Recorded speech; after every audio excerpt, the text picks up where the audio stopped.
ನಾಗೇಂದ್ರ ಅವರನ್ನ ಪುನಃ ಅವರ ಸಚಿವ ಸಂಪುಟದಲ್ಲಿ ಅವರು ಸೇರ್ಪಡೆ ಮಾಡಿ ಈಗಾಗಲೇ ಸಚಿವ ಸಂಪುಟದಲ್ಲಿ ಅವರು ಮಿನಿಸ್ಟರ್ ಆಗಿದ್ದಾರೆ.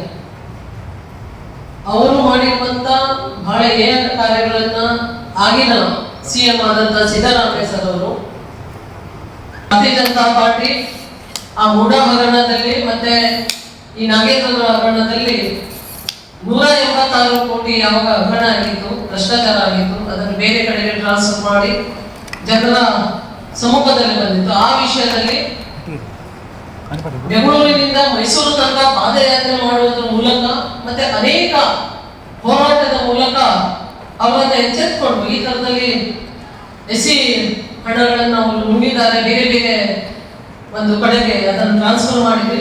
ಈಗಾಗಲೇ ಅದು ಇಡೀ ಇದರಲ್ಲಿ ಇದೆ. ಆದರೂ ಕೂಡ ಅವರನ್ನ ಪುನಃ ಒಂದು ಸಚಿವ ಸಂಪುಟಕ್ಕೆ ಅವಾಗ ವಜಾ ಮಾಡಿದ್ರು. ಆದ್ರೂ ಪುನಃ ಅವರನ್ನ ಈಗ ಸಚಿವ ಸಂಪುಟದಲ್ಲಿ ಡಿ.ಕೆ. ಶಿವಕುಮಾರ್ ಅವರು ಸೇರಿಸಿಕೊಂಡಿದ್ದಾರೆ. ಕಾರಣ ಏನು?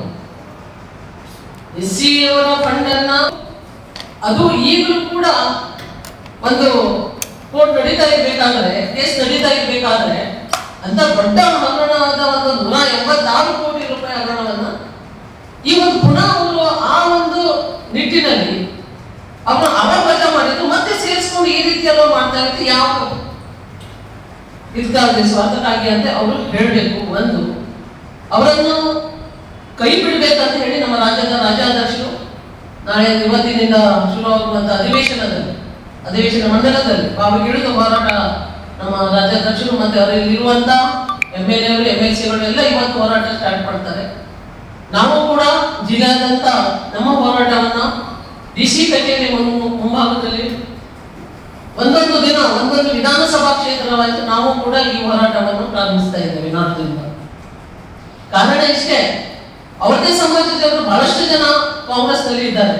ಯಾರನ್ನಾದ್ರೂ ಸೇರಿಸ್ಕೊಳ್ಬೇಕು, ಹಣ ಯಾವ ತರದಲ್ಲಿ ನುಂಗಬೇಕು, ಯಾವ ತರದಲ್ಲಿ ಟ್ರಾನ್ಸ್ಫರ್ ಮಾಡಬೇಕು, ಯಾವ ತರದಲ್ಲಿ ಭ್ರಷ್ಟಾಚಾರ ಮಾಡಬೇಕಂತ ಎಲ್ಲರಿಗೂ ತೋರಿಸ್ಕೊಟ್ಟಂತ ನಾಗೇಂದ್ರ ಅವರಿಗೆ ಮತ್ತೆ ಆ ಸಚಿವ ಸಂಪುಟದಲ್ಲಿ ಸ್ಥಾನಮಾನ ಕೊಡ್ತಾರಂದ್ರೆ ಯಾವ ಸ್ವಾರ್ಥಕ್ಕಾಗಿ ಮತ್ತೆ ಯಾವ ಒಂದು ಪುರುಷತ್ವಕ್ಕಾಗಿ ಅಂತ ನಮಗೆ ರಾಜ್ಯದ ಮುಖ್ಯಮಂತ್ರಿ ಹೇಳ್ಬೇಕಾಗ್ತದೆ, ಜನರಿಗೆ ಆನ್ಸರ್ ಕೊಡ್ಬೇಕಾಗ್ತದೆ. ಈ ತರದಲ್ಲಿ ನೀವು ಸಚಿವ ಸಂಪುಟ ರಚನೆ ಮಾಡಿದ್ರೆ ಆದ್ರೆ ಜನರಿಗೆ ಏನ್ ಮುಖ ತೋರಿಸ್ತೀರಾ?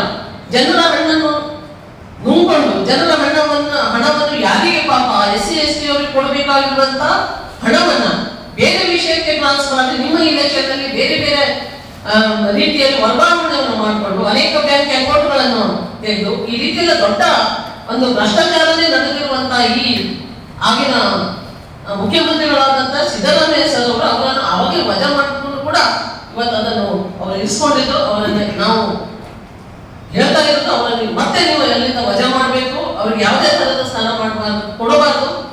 ಈ ರೀತಿಯ ಭ್ರಷ್ಟಾಚಾರದಲ್ಲಿರುವಂತವ್ರನ್ನ ಮತ್ತೆ ಸೇರಿಸ್ಕೊಂಡ್ರೆ ಮುಂದೆ ಏನು ನೀವು ಜನರಿಗೆ ಮುಖ ತೋರಿಸ್ತೀರಿ, ಏನು ಅಭಿವೃದ್ಧಿ ಮಾಡ್ತೀರಾ ಅಂತ ಹೇಳ್ಬೇಕಂತ ಇವತ್ತು ನಾವು ಪ್ರೆಸ್ ಮೀಟ್ ನಲ್ಲಿ ಹೇಳಿಕ್ಕೆ ಇಷ್ಟಪಡ್ತಾ ಇದ್ದೀವಿ.